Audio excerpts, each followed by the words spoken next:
Over the past 3 years, Brian Clough, Manager of the Year, the most talked about man in football, the man who's got strong opinions about the World Cup as well.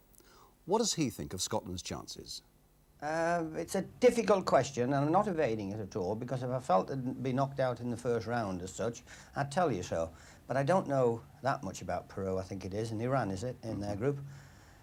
What I do know is that the last few days they were in England wasn't the best preparation. The home international weeks weren't good for them. I hope he's got a settled side, and I hope he picks a side that the World Cup requires. By that I mean that I hope he picks the people with the most skill. Like who? Well, John Robertson didn't have too good a home international week. It was his first match, but he is the type of player that will be needed at top level. Why is that? What's he got particularly? Well, he's got a quicker brain than most footballers, for a start. A lot of people are blinded by footballers, by how fast they can run, how good they look, and all that type of thing. Well, if that applied to John Robertson, you know, he wouldn't even get on an aeroplane, let alone be playing in the World Cup squad. His brain is, you know, that's much faster than most players, and he should be playing in a side that can use it. Is that the thing that we shall see in Argentina? The game played maybe at a slower rate, but the brain moving at 90 miles an hour? It'll appear as though it's slower. Good players, or good people at any profession, it's the brains that work quicker than most people, and it's the legs that look as though they're slower. But they're only, you know, it's the brains that make the decision. I think that opinion of yours will surprise a lot of people, because John Robertson really seemed to get on the boat or on the plane as an afterthought. I think he's gone as reserve to Willie Johnson, but having played or managed John Robertson now for 3 years, and with no bias whatsoever, he's a far, far superior player to Willie Johnson. Did Ally MacLeod seek any guidance from you about John Robertson's abilities? I asked him when he was coming, and he did come to a couple of matches where John didn't play too well, but I'm not so sure it was guidance. He asked for an opinion, and I gave it to him, in the sense that I felt that John Robertson was a highly skilled, talented player suited to the World Cup and suited to any side in any competition. And if I helped to get John Robertson on the plane, then I did Scotland a hell of a service. Mind you, in Scotland, it's filled with euphoria at the moment, and you hear and people, rightly so. And you hear people saying that even if they don't play all that well, the badge will see them through. No, there's no such thing as badge seeing anybody through.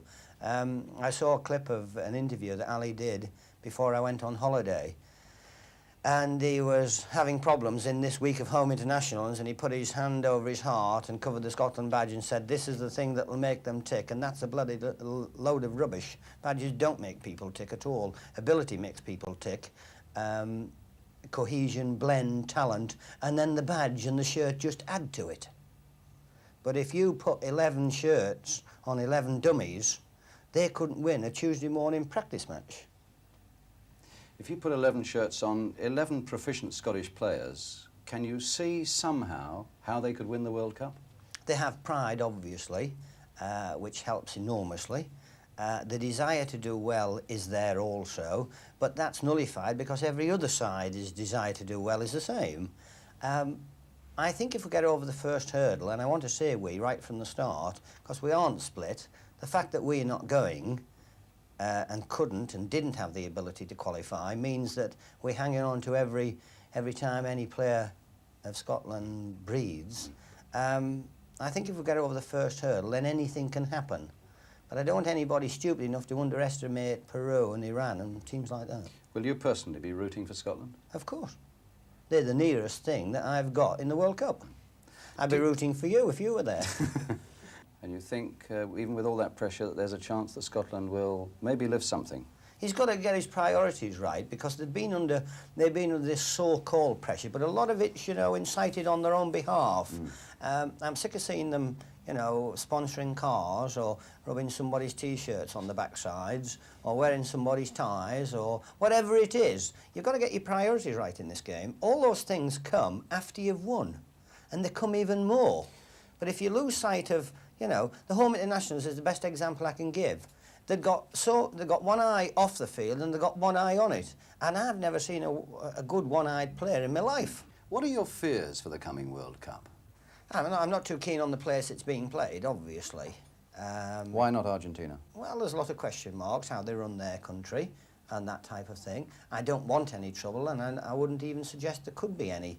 But if we're going to stage a showpiece of my industry, or even yours, or ours, whichever way you want to put it, I would like it to have been in the safest, nicest place, so everything could have been portrayed as we would like it to be. I can understand the players who don't want to go, because I'm not over keen on, you know, wanting to go at all. I'd much prefer to be on a beach in the close season with Barbara and my children than going to the World Cup. I mean, that includes someone like Johan Cruyff, who's at the top of his tree at the moment, and he said, I'm not going to go. You can sympathise with that, can you? I don't know whether I can sympathise with it, but I can perfectly understand it. He's got a choice and a right to do exactly as he sees fit. He's played in World Cups. He's done his profession reasonably proud. He's a highly skilled and talented young man. The fact he's drawn a fortune out of it is only due to his talent. I don't want anybody turning around and saying that, oh, he's not going now, having made a lot of money out of it. You know, there can't be one set of rules for some professions and then another set for another. I fully understand him not wanting to go. Brian Clough. Incidentally, Brian is still on that family holiday in Spain with Barbara and the children, and that's the reason he misses a spectacular party and a spectacular This Is Your Life, where a little bird tells me that it's one of his friends who's the subject tonight. This Is Your Life, of course, which immediately follows this programme. Brian Clough, and we're delighted to say that he'll be joining the ITV team regularly a little later on in the World Cup. In fact, he joins us for one of Poland's games, and I'm sure you're all going to remember a little affair he had with a Polish goalkeeper named Tomaszewski in 1973. You remember how Brian called him a clown. Well, I reminded Brian that Tomaszewski was still in the Polish side for this World Cup. How is he? He's in pretty good form. He's kept his place nicely for 4 years, even though... And he's still in the side? He's still in the side. First-team goalkeeper? First-team goalkeeper. It's incredible. You called him a clown? I had more stick from the people, the Polish fraternity in Derby who serve the cheese in the corp than you could ever believe. It's a staggering performance if he's still in the side, and I'm delighted for him.